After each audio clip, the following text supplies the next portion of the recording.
Hello, I'm going to be reading a couple of scenes from this play called No Place Like There. It's been adapted from a book called The Houdini's Box by Adam Phillips. Scene 1. A 5-year-old girl comes into my room, ready to play another round of her favorite game, hide and seek. A game she has been playing twice a week for several months. It is the way, down to the smallest detail, we always begin our time together. She stands in the middle of the room, closes her eyes and says, "Start looking." I have watched her, as usual, walk into the room and simply close her eyes. But in her mind, she's now hiding and clearly getting impatient. "Look," she says, "start looking." I am looking. What else could I be doing? But I don't seem to be playing the game. It occurs to me for once that perhaps I should close my eyes, which I do. I say to her, "How will I ever find you?" "Just keep looking," she says.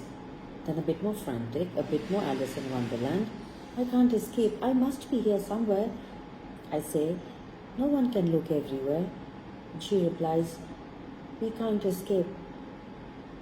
She waits, eyes squeezed, while I keep failing to do what it looks like I've already done.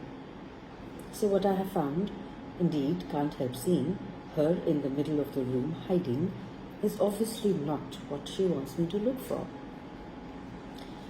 "Will it be dangerous when I find you?" I ask. Dangerous is her word for dangerous. She says, "You will die."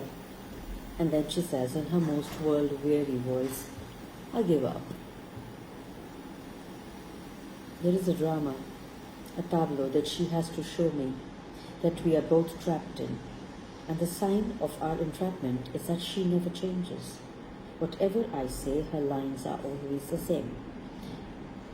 This girl has been referred to me for what is called, in the strange language of social services, query child sexual abuse, and she's truanting from home and from school. My psychoanalytic education provides me with a serviceable understanding of this split-off game. There is something eerie about her ability to remember her lines, her knack of keeping them identical, whatever I say. The game might literally repeat her experience, the impossibility of being able to hide, and the wish for a magical solution to all this. All you have to do is close your eyes. If I do find her, she fears that I will do something terrible to her. But the terror of waiting seems even more unbearable than the terror of the event, or that she might do something to me.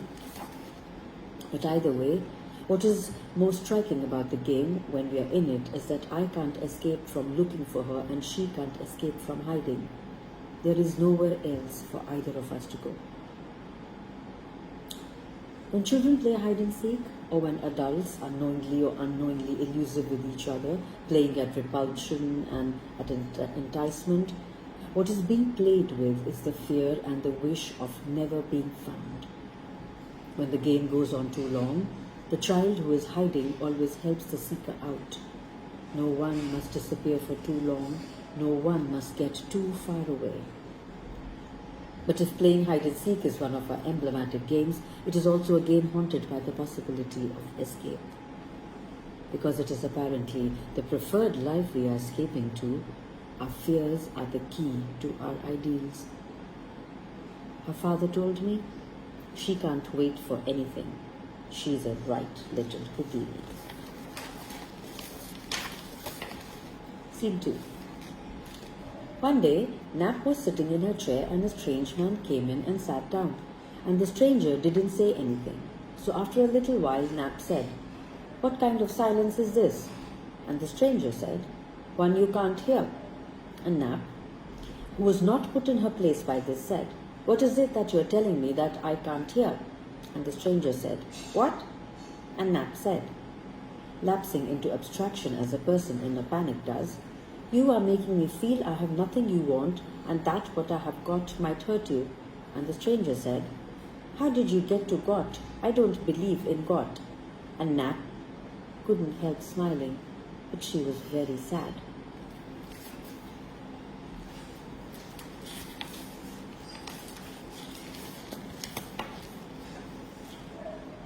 Scene 3.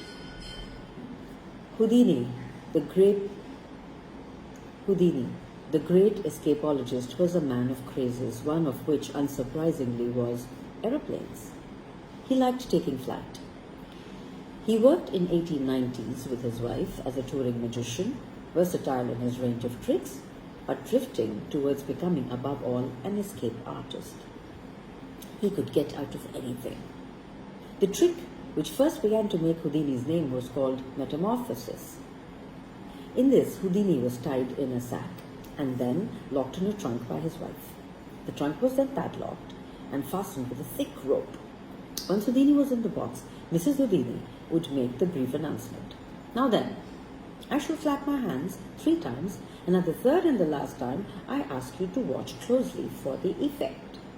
At this, she would rapidly close the curtains and vanish from sight, and instantaneously the curtain would reopen, this time by Houdini himself. Where Houdini had been, there Mrs. Houdini would be, tied up in the dark, awaiting a release which was not part of the show. A woman in a box for a man in a box.